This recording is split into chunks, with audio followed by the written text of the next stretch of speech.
யார வேணாலும் வெட்டி போடுவேன், எந்த காரணமும் தேவையில்லை. ஒரு ஆயுதம் ஏந்தி மக்களுக்காக நின்ற போராளியை கொண்டு வந்து சட்டத்துக்கு முன்னாடி நிக்க வைக்கிறதுக்கு நீங்க தோத்துட்டீங்க. இன்னைக்கு நினைச்சிட்டு இருக்கீங்க இந்த நாட்டை ஆள்றவங்க தான் ராஜா, என்ன மீறி எதுவும் இல்லை. இப்படி உங்களை கேள்வி கேட்கறதுக்கு எனக்கு இந்த வாய்ப்பு கிடைச்சதுக்கு நான் ஒரு தமிழ் போராளியின் பிள்ளையாக பெருமைப்படுகிறேன். நீ என்ன வேணாலும் பண்ணு, நாங்கள் உருவாகி கொண்டுதான் வருவோம். நீ ஏன் மானத்தமிழனா இருக்கிற? கள்ளச்சாராயத்தை எத்தனை இடத்துல கள்ளச்சாராயத்தினால இப்ப பாதிப்பு. சாராய கடைகளை எடுத்து நடத்துறவங்க யாரு? கண்டிப்பா இன்னைக்கு தமிழ்நாட்டை ஆண்டுட்டு இருக்க நம்மளோட டிஎம்கே கட்சி தானே. வீரப்பனார் அவருடைய மகள் என்னை சொன்னாங்க கிரிமினல் பேக்ரவுண்ட் அப்படின்னு.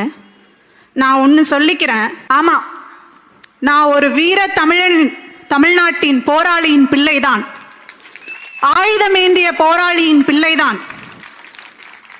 ஆனா நீங்க ஒரு விஷயத்துல தோத்துட்டீங்க.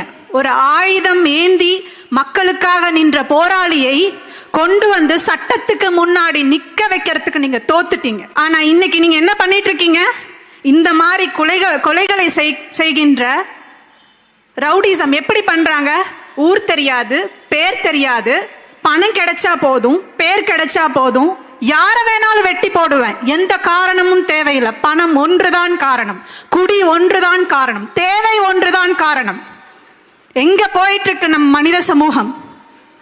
இதை சிந்தித்துதான் இத்தனை போராளிகளும், இத்தனை சுதந்திர இந்த நாட்டினுடைய தியாகிகளும் இதை சிந்தித்துதான் தன்னுடைய உயிரை இழந்தாங்களா? யோசித்து பார்க்க வேண்டும். இன்னைக்கு நினைச்சிட்டு இருக்கீங்க இந்த நாட்டை ஆள்றவங்க தான் ராஜா, என்ன மீறி எதுவும் இல்லைன்னு.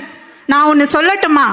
நாட்டை ஆண்டுட்டு இருக்கிறவன் ராஜா கிடையாது. நாட்டை பத்தி சிந்திச்சு நாட்டுக்காக ஓடுறவன் தான் ராஜா. அப்படி சிந்திச்சு ஓடிட்டு இருக்கிறவரை தான் என்னோட சித்தப்பா செந்தமிழன் சீமான். அவர் பின்னாடி இன்னைக்கு கைகோர்த்து நிக்கிறதுக்கு, இப்படி உங்களை கேள்வி கேட்கறதுக்கு எனக்கு இந்த வாய்ப்பு கிடைச்சதுக்கு நான் ஒரு தமிழ் போராளியின் பிள்ளையாக பெருமைப்படுகிறேன். சாராயத்தையும் குடிப்பழக்கத்தையும் கஞ்சா போதையையும் பிறக்கிற பிள்ளைக்கு ஊக்குவிக்கிற, கொடுத்து பழகக்கூடிய சூழ்நிலை ஏற்படக்கூடிய ஒரு நாட்டை நடத்தக்கூடிய, ஆளக்கூடிய ஒரு தலைவர் எப்படி அந்த நாட்டுக்கு சரியான தலைவராக இருக்க முடியும்? அடுத்த வர ஜெனரேஷனையே அழிக்கிற வேலை இல்லையா இது? நீ ஏன் மானத்தமிழனா இருக்கிற? குடிபோதையில போய் கொலை பண்ணு, கற்பழி. தமிழ்நாட்டை காப்பாற்றணும்னு நினைக்கிறீங்களா? வளர்க்கணும்னு நினைக்கிறீங்களா?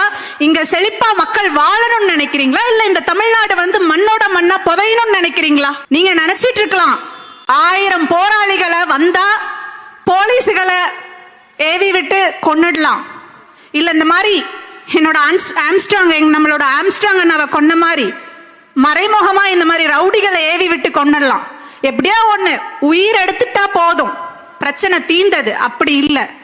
அவர்கள் போனா அந்த இடத்துக்கு அடுத்தது நாங்க வரும். நாங்கள் பேசிக்கொண்டேதான் இருப்போம்.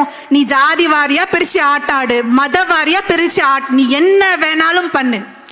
மின் கட்டண உயர்வின்னு சொல்லிட்டு ஒவ்வொரு இடத்துலயும் என்னோட நிலத்துல நீ வந்து என்னோட நிலத்தை அழிச்சு அந்த மின்ன வந்து உருவாக்கி மத்த நாட்டுக்கு வித்துட்டு இருக்க. அப்படி பண்ணியும் இங்க உள்ள மக்களுக்கு சரியான நியாயமான விலையில உன்னால கொடுக்க முடியல. இதை விட ஒரு கேவலம் என்ன இருக்கு? நீ என்ன வேணாலும் பண்ணு, நாங்கள் உருவாகி கொண்டுதான் வருவோம். போராளிகளின் பிள்ளைகளாகவும் மக்களுக்கான தலைவர்களின் பிள்ளைகளாகவும் என்னுடைய சித்தப்பா செந்தமிழன் சீமான் அவர்களின் பின்னாடி நின்றுட்டு தான் இருப்போம். அவர் சொல்ற